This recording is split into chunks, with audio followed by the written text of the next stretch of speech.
Yohanes 16 ayat 13 saya bacakan. Apabila ia datang, yaitu roh kebenaran, ia akan memimpin kamu dalam seluruh kebenaran. Sebab ia tidak berkata-kata dari dirinya sendiri, tapi segala sesuatu yang didengarnya itulah yang dikatakannya, dan ia akan memberitakan kepadamu hal-hal yang akan datang. Oh, luar biasa. Bayangkan saudara punya guru yang maha tahu, yang tahu semuanya, mau berdiam di dalam saudara dan berkomitmen untuk tidak pernah meninggalkan saudara. Apapun yang terjadi, dia mau mengajari saudara. Itulah kepenuhan Roh Kudus. Itulah yang perlu kita alami semakin dalam semakin hari. Diajari kita. Dan dia adalah roh penghibur. Roh apa saudaraku? Roh apa saudaraku? Adakah kita malam ini yang butuh penghiburan? Saya pikir pasti ada, mengingat besarnya amin tadi ya. Betul saudaraku. Dan bukan hanya malam ini, saya pikir tiap hari kita butuh penghiburan. Nah, malam ini saya mau katakan penghiburan yang sejati hanya ada di dalam Roh Kudus. Sebabnya kalau hati saudara berat, datang pada Roh Kudus. Bicara pada Roh Kudus, dia ada di dalam saudara. Saya bacakan ayatnya, Yohanes 16 ayat 7, Yohanes 15 ayat 26, Yohanes 14 ayat 26. Saya mulai dari Yohanes 16 ayat 7. Namun benar yang kukatakan ini kepadamu adalah lebih berguna bagi kamu jika aku pergi.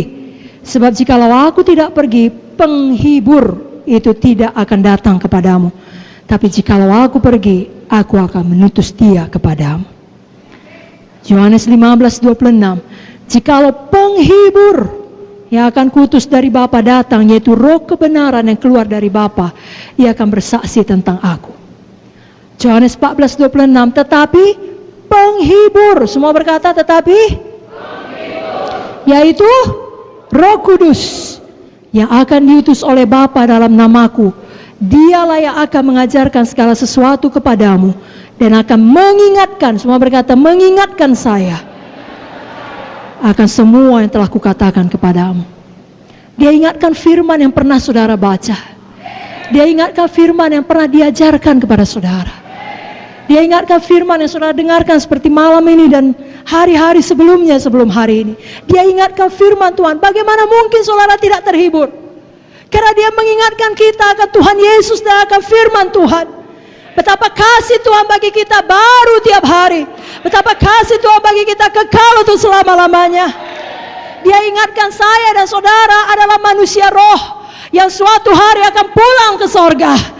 Dunia ini sementara, penderitaan zaman sekarang ini tidak dapat dibandingkan dengan kemuliaan kekal yang menanti kita kelak. Dia ingatkan kalau Tuhan di pihak saudara, siapakah yang dapat melawan saudara? Roh Kudus menghibur, Roh Kudus mengingatkan. Roh Kudus mengingatkan, Roma 8:39, tidak ada yang dapat memisahkan saudara dengan kasih Kristus. 7 kali orang benar jatuh, tapi ia bangkit kembali.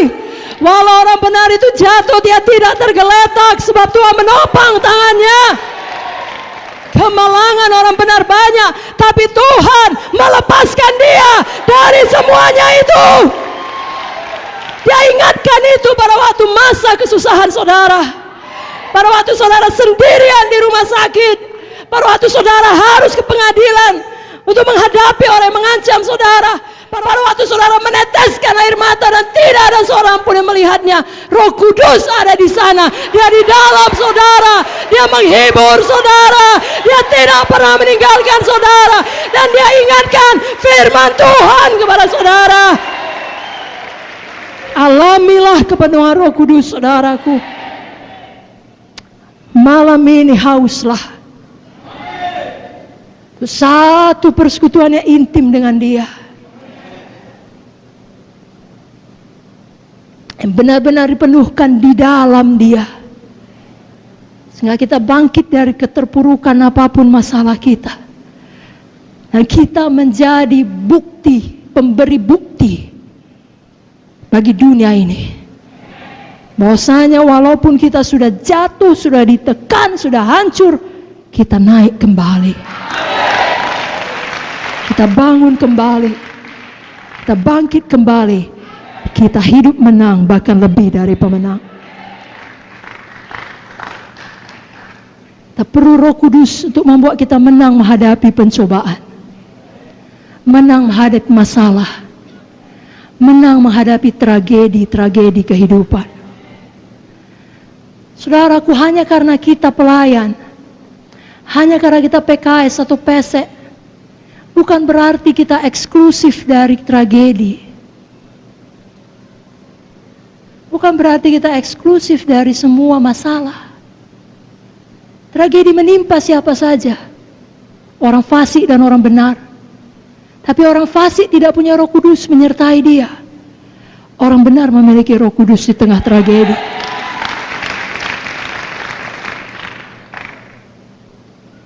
Jadi walaupun kita tidak mungkin terlepas dari penderitaan dunia ini, tapi kasih Roh Kudus di dalam kita, kuasa Roh Kudus di dalam kita, hikmat Roh Kudus di dalam kita, itu yang memampukan kita menanggung semua penderitaan itu.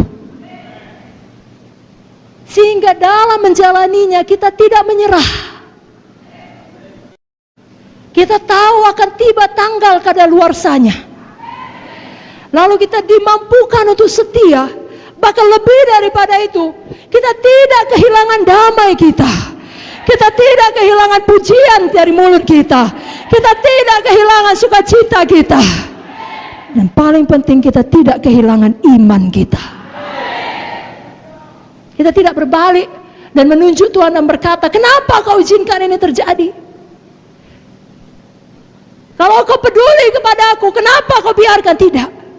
Kita berkata, segala sesuatu bekerja sama mendatangkan kebaikan bagi kami yang mengasihi Tuhan. Walaupun aku berjalan dalam lembah kekelaman, aku tidak takut bahaya, karena Kau besertaku. Siapa yang membuat kita mampu mengatakan itu sesudah tragedi? Hanya Roh Kudus. Orang dunia akan berkata, gila itu. Tapi kita berkata, itulah Roh Kudus.